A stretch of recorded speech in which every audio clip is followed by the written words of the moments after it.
back to Words of Paradise. I'm your host, Leon Idle, and remember a few months ago when the new Velma spin-off series trailer dropped and everyone universally hated it because it took its entire minute and a half of, or 52 seconds or however long it was of existing to just dump all over the fans of the, Scooby-Doo franchise? Yeah, we're probably about to get more of that in this article here because there's new information about it. Velma, Mindy Kaling, HBO Max release images for Scooby-Doo prequel. So, I skimmed through real quick, didn't read anything because I just wanted to make sure the article was long enough because as you can tell, well maybe you can't see on the screen, but it's quite a long scroll bar, but looking through there's a lot of images. But there is an article underneath, so we're going to go over it. Like I said, I haven't read it, just wanted to make sure there was an actual article beyond just this paragraph. So, with series star and executive producer Mindy Kaling, who has been untalented and unfunny for years, ever since leaving The Office, which frankly I find that show overrated, but I'll admit there's at least good writing, it's just not my kind of thing. Warner Bros. Animation and HBO Max's 10-episode Scooby-Doo prequel spinoff, Velma, set to hit our screens in a little more than a week, Thursday, January 12th to be precise. What better way to give you a better sense of what the animated series is all about than with a set of preview images? Because that's what we have waiting for you below, as we get to see what ended up bringing the Scooby Gang together in the first place. Joining Kaling in the main voice cast is Sam Richardson as Shaggy, Constance Wu as Daphne, and Glenn Howerton as Fred. And now here's your look at what's to come next week. Now, if you guys were unaware or weren't in the know, they're calling this a prequel, but it can't be a prequel. It can't be set in the main continuity, because none of these characters make sense. Mainly due to, A, no presence of Scooby-Doo. We already had a prequel. It was about the young Scooby Gang. In fact, I'm pretty sure we've gotten several origin stories of how the Scooby-Doo crew met, and they're all a little bit different. But I think it was called The New Adventures of Scooby-Doo, or no, a pup named Scooby-Doo, that's what it was. According to a pup named Scooby-Doo, they all knew each other as kids. So there's one reason this isn't a prequel, because, well, it would contradict that. I don't really know. I'm jesting and joking. I don't know what's canon in the Scooby-Doo universe. It's not exactly the most canon-friendly thing to get into. I don't know anyone that spends their time tracking down the Scooby-Doo canon. But what we are spending our time tracking down is the absolute unnecessary race swaps. People talk about how woke is an overused term, and really, I do agree. It's a getting out there. I still use it because, frankly, there isn't a better word. But when Velma is, of mixed race, and Daphne is Asian, and Shaggy is black, and, oh, right, there's no Scooby-Doo. Shaggy and Scooby have been together since, birth, since babies. I'm pretty sure in every origin story, Shaggy and Scooby have at least always been a thing. But no, now we've got no Scooby, black Shaggy, black Velma, white Fred, who's going to be in jail for the series on accused, murder, so is he really going to have that much of a weight? And Asian Daphne. Really, this is just pandering politics to pander to Twitter. Let's go through this. Let's take a look at these images here. So here's, Daphne doesn't even look Asian. I don't know why they're calling her Asian. Maybe they were too afraid to draw little squinty eyes because that'd be racist. But then how do you tell? She's still got red hair. So there's more Velma. You got Shaggy. Oh, this is almost that freaking meme of that old white woman trying to figure something out. Oh, yep, there's Shaggy. I'm surprised they've not nicknamed him to Nappy in this, but whatever. That's probably why they're calling him Norville instead of which is Shaggy's real name. Shaggy Rogers. Shaggy's a nickname. His name has always been Norville. But that they probably can't call him Shaggy because they're afraid that's racist because of his hair and ethnicity. These character designs, race notwithstanding, just look awful. Look at this right here. That's I'm sure that comes with a joke, but that's not funny. This is just not good art in general. I've seen 12-year-old deviant arts for furries that are better than this. And there's another one of Norville. There's Fat Velma. More Fat Velma. Ultra Instinct Shaggy is apparently canon now. It looks like Daphne's there trying to go Ultra Instinct. Velma failing to go Ultra Instinct in a towel getting electrocuted. So yeah, promote suicide because clearly wet toaster that's toaster bath in the making. So shows pro suicide. That's awesome.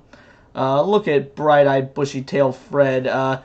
He seems to be the one that honestly has the most effort put into his design, and it still looks like crap. You got Totally Spies here. Yeah, this is not looking good. Oh, Spider Pig. So it's a Simpsons crossover as well.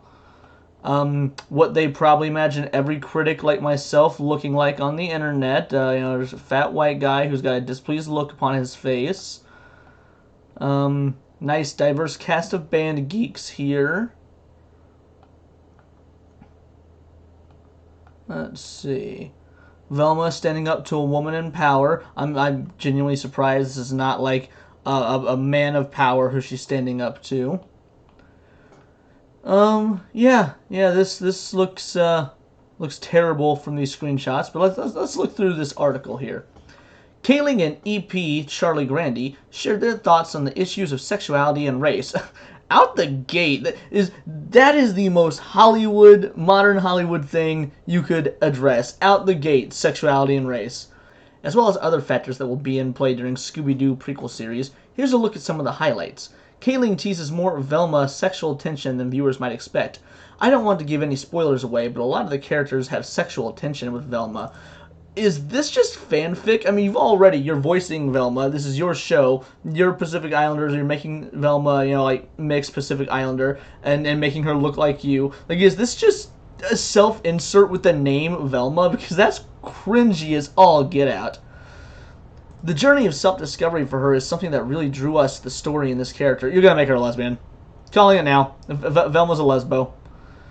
So we want to honor other interpretations of what we think feels really modern. Oh, well, anytime you bring in the word modern, I already hate it. Do you want to hear about the new modern? Nope.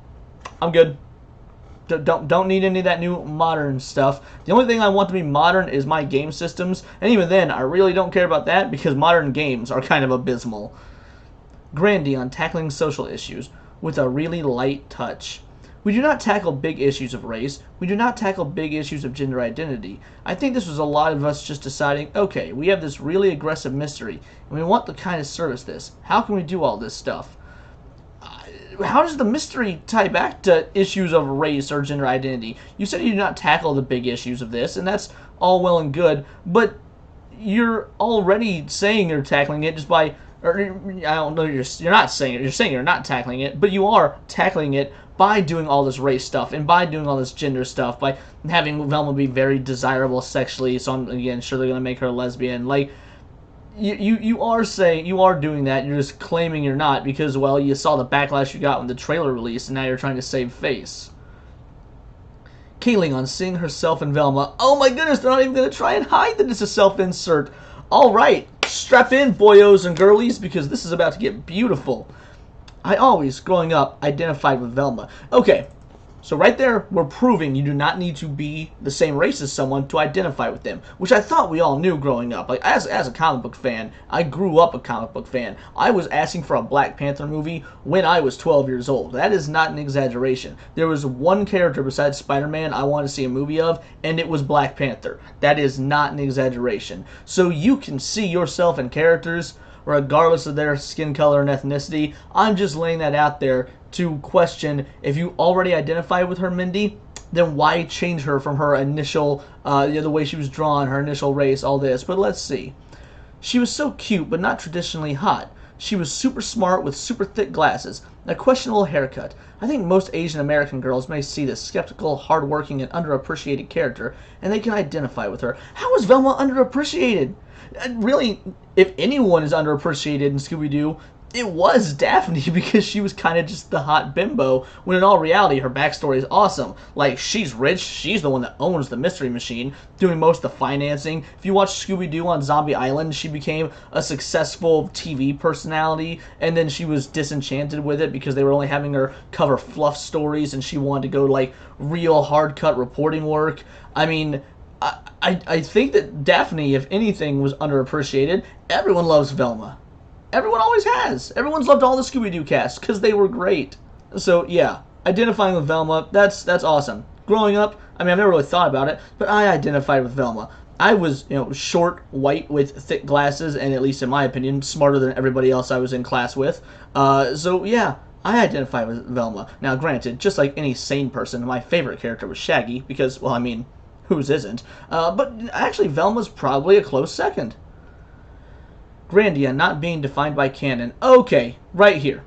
They said this is a prequel. If you're not being defined by canon, how is this a prequel? If something is a prequel, it has to exist within the canon. This show needs to be shot out of a canon.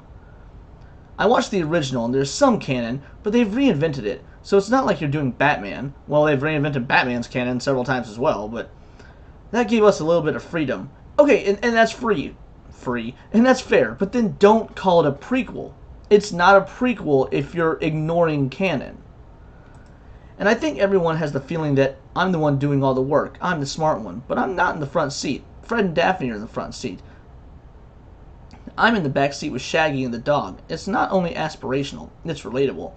Freddy was the leader, straight up. Freddy was the leader, Daphne was the rich one, Velma was the brains, and Shaggy and Scooby were the comedic relief buddies. Like, there's not this, oh, Fred and Daphne are in the front seat, I'm not the one in the front seat. Who cares who's in the front seat? That's not something that in all my years of watching Scooby-Doo, all my years, did I ever question. Like, I don't know anyone that did. It was just a big van and everyone traveled around in it. My question, thinking back on it now, is how Scooby not get dog sick, driving in that car. Or more than anything else, the question I actually had as a kid, this is no joke, it's very obvious that Freddy had the hots for Daphne, was why was he always saying, Daphne, Velma, and I will go this way, Shaggy and Scooby do that way? Like, why was Freddy not trying to get alone with Daphne? That's what I'm curious about. If they wanted to rewrite Freddy and make him gay, I'd almost believe that, because, man, he never went one-on-one with Daphne. He always said, Velma, come along too. Now, maybe Freddy just knew that pimping wasn't easy, and so he was trying to keep them all together, all the women close, and maybe he was the jealous type, didn't want to see Shaggy home in on Velma when they were out trying to solve mysteries. I don't know the reasoning. All I'm saying is that no one cared who was in the front freaking seat. Grandy on how the Scooby Gang and comedy combined to make Velma a great character to spotlight. You shouldn't need to spotlight a character. That's kind of the point, is they all were the spotlight. There's no main character of Scooby-Doo, aside from Scooby-Doo himself. Like, Scooby-Doo is clearly the main character, but the whole cast were equal. There was equality among that cast. Scooby and Shaggy got just as much time as Velma, Freddy, and Daphne when they were split up as they all did when they were together. And that was awesome. That you don't need a great character. They're all great characters. Jane Lynch, Wanda Sykes, Weird Al, Russell Peters, Melissa Fumero, Stephen Root, Gary Cole, a bunch of names also lend their voices. Kaling and showrunner Charlie Grandy will executive produce alongside Howard Klein and Sam Register. Look, every single bit of this was cringe of the highest caliber. Is there anyone excited for this show? Especially when you watch the trailer and it just does nothing but dump all over the fans of the source material. It's that jaded, cynical, oh, I'm better than you and we're redefining this for a modern era thing that hasn't worked since Ghostbusters 2016. I know it's just dumb to bring that up at this point. We've all said enough about Ghostbusters 2016, so I'm not going to go into that movie. All I'm going to say is for 6 years now, 7, it's 2023, it's been a downward failing trajectory since then. I don't know what makes people think this is going to work. This is a business. I mean, I know it's art. Well, art. But you're in it to make money. How are you going to make money by starting off chastising your fans and then destroying the lore and source material that's been brought up, and then shoving politics into Scooby-Doo of all things, a children's property? I am waiting for the new dark and edgy and brutal Blue's Clues, because that has potential. That's got money-making potential. Steve is really a serial killer, and all the clues that he's setting up and finding is actually his split personality, because really he's like part detective. He wants to figure out who's doing these crimes, but really it's him, but he thinks it's Blue, but Blue's a figment of his imagination. I don't know. I'm making all this crap up off the top of my head, but does that not sound at least more enjoyable than woke race swap Scooby-Doo prequel without Scooby-Doo? Oh my goodness, I don't know. I've got nothing else to say about this. I want this show to fail. I hope it fails. I hope that you guys also want this show to fail. But if you don't, if you do see any bright sides in this that I'm just ignorant to, then by all means, lay it on me in the comments below. I would be happy to read them. Like, maybe I'm missing something. And if I am, tell me what you think will be good about this show. Tell me what you think will be awful about this show. Tell me whatever you want about anything, but drop it in the comments below or let me know on Twitter at BoltTheWord. Please do like and subscribe because I am really trying to grow this channel, so make my 2023 awesome and make yours even better by, listening to more of me, because let's be honest, I'm pretty great. But until next time, this has been Words of Paradise.